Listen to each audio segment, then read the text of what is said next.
Nigerian Army establishes special forces to tackle security challenges in the nation. Jigawa state government pledged to collaborate with Industrial Training Fund on training youth. King of Morocco Mohammed VI visit hospitalized victims of earthquake.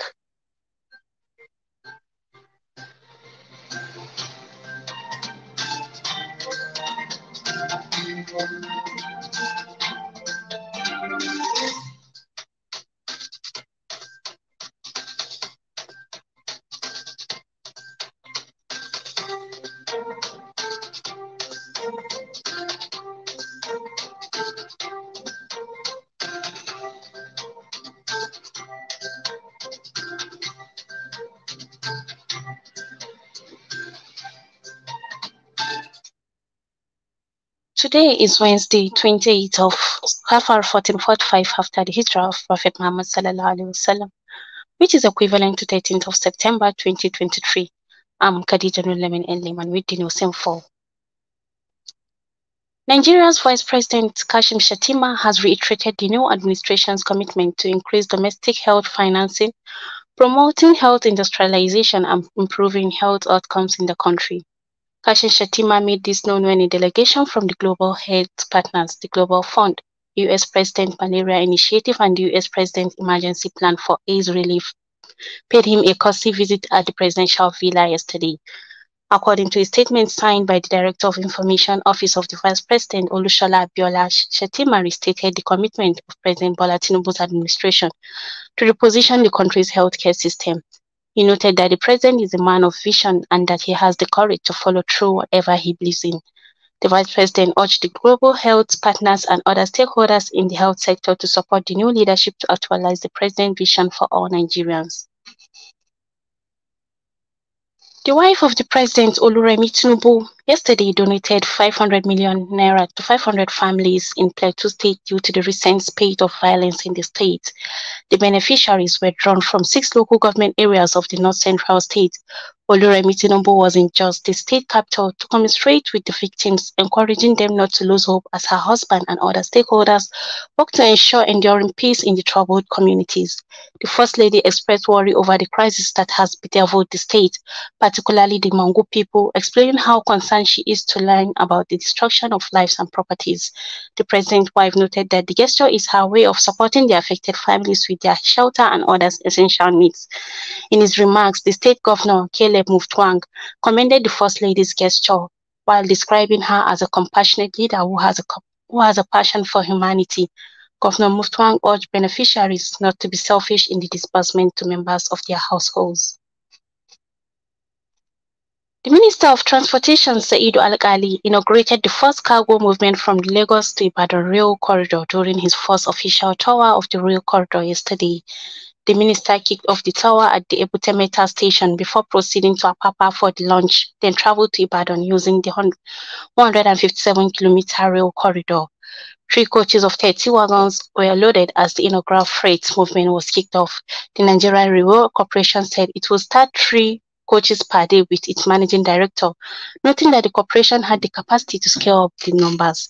This effort is expected to decongest the Apapa port as shippers move 92.28% of Nigeria's total export and 60.77% of import through the facility in the first quarter of 2022.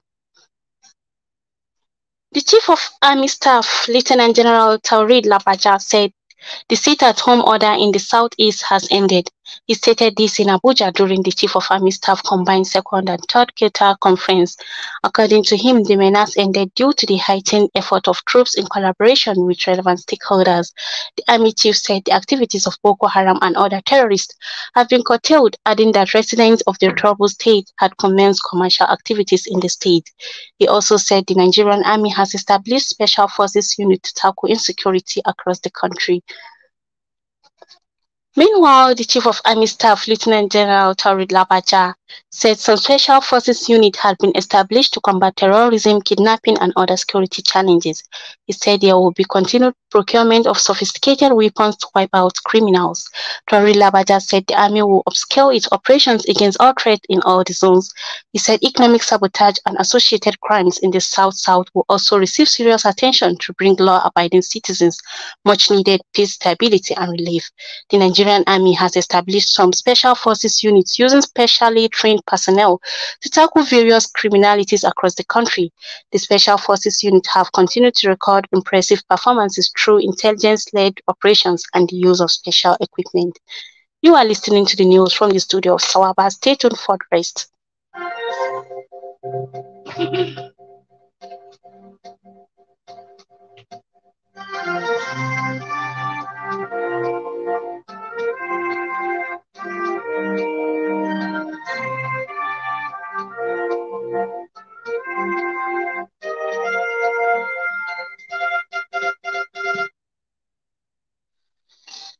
Welcome back.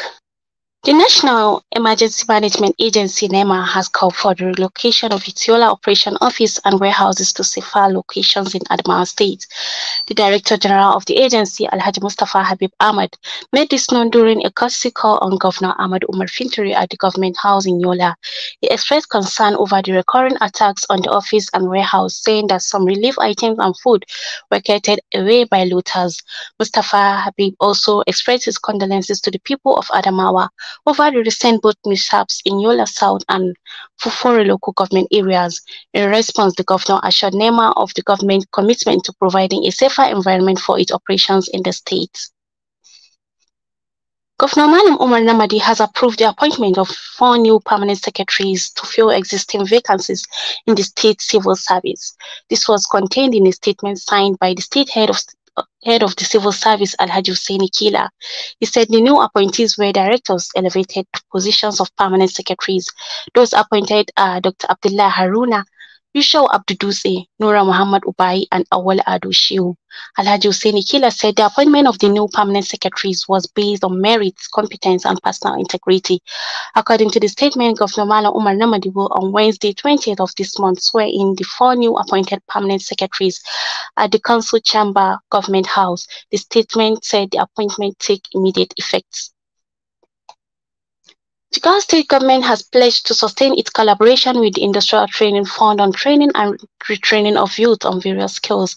Governor Malam Umar Namadi gave the assurance when he received the management staff of the fund led its Director General, Dr. Joseph Ari, at Government House Dusi.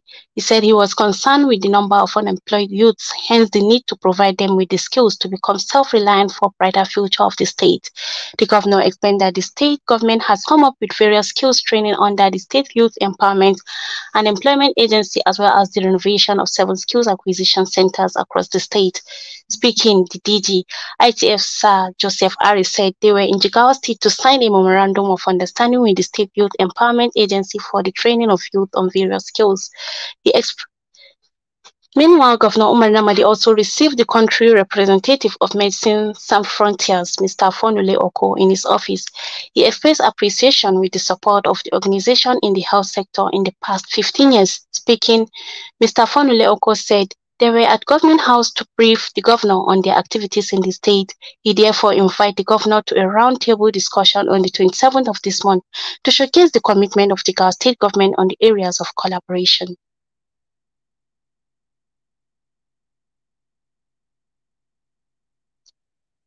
The junta in Niger says it is ending a military pact with neighboring Benin, accusing it of authorizing the deployment of troops on its territory for a possible military intervention against Niger by the West African Regional Bloc.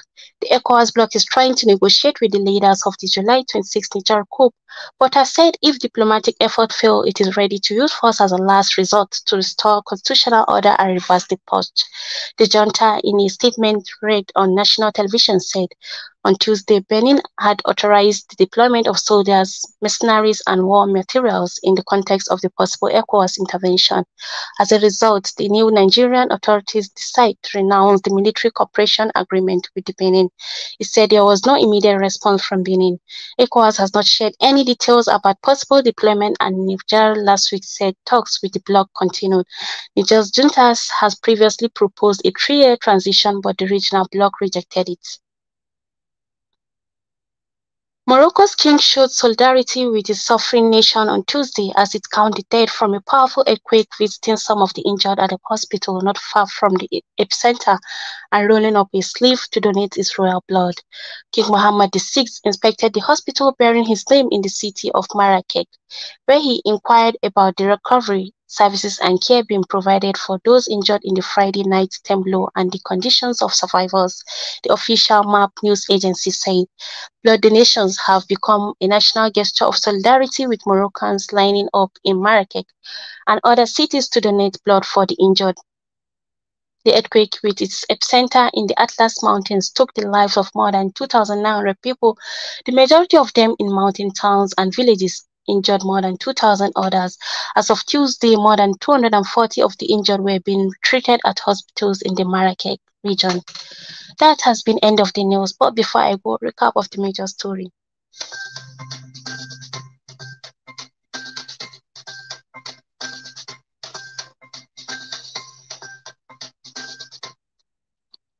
You had Nigerian Army establishes special forces to tackle security challenges in the nation. Jigawa State government pledged to collaborate with Industrial Training Fund on training youths. King of Morocco Mohammed VI visit the hospitalized victims of earthquake. On behalf of the news department, our editor Haruna Ahmad Ultua, and I am Khadija Nulamin Eleman saying thanks for listening.